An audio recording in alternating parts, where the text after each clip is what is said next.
এই অধিবেশনে আসছে নতুন বিল। দুর্নীতিতে অভিযুক্তদের জন্য বিল আনছে শুভেন্দু সরকার। এমনকি বেআইনি সম্পত্তি বাজেয়াপ্ত করে সরকার নিলাম করবে বলেও সাফ জানিয়ে দিলেন মুখ্যমন্ত্রী শুভেন্দু অধিকারী। আপাতত দৃষ্টিতে বিষয়টি ইতিবাচক বলেও জানালেন তৃণমূল বিধায়ক কুণাল ঘোষ। শুনুন তিনি কি বলছেন। আমরা শপথ নিয়েছি, গুন্ডা মাফিয়া, তোলাবাজ, লালচুল কানে দুল একটারও জেলের বাইরে থাকবে না। শুধু তাই নয়,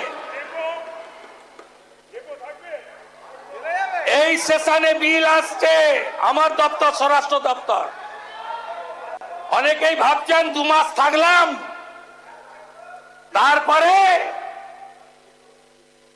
আইনি লড়াই করে জামিনে বেরিয়ে এলাম। এই সেশনে বিয়ে কমিটি অনুমোদন দিলে শেষ দিনে বিল আসছে, সম্পত্তিও বাজেয়াপ্ত করব। সম্পত্তি বাজেয়াপ্ত করব,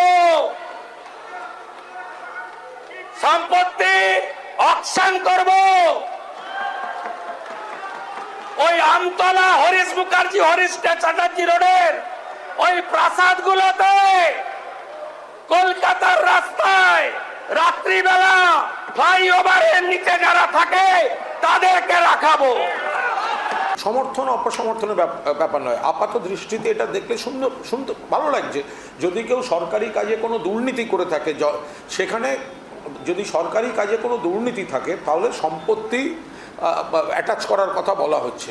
এটা নিশ্চিতভাবে আপাত দৃষ্টিতে ইতিবাচক, কিন্তু সেটার কোনোভাবে কোনো অপপ্রয়োগ বা অপব্যবহার যাতে না হয় সেটা নিশ্চয়ই দেখতে হবে। যেটা প্রতিহিংসাপরায়ণভাবে কাউকে সর্বশান্ত করতে একটা অভিযোগ লাগিয়ে দিয়ে এগুলো করা হলো কিনা, সেগুলো পরবর্তীকালে নিশ্চয়ই আমরা মুখ্যমন্ত্রীর সঙ্গে কথা বলব।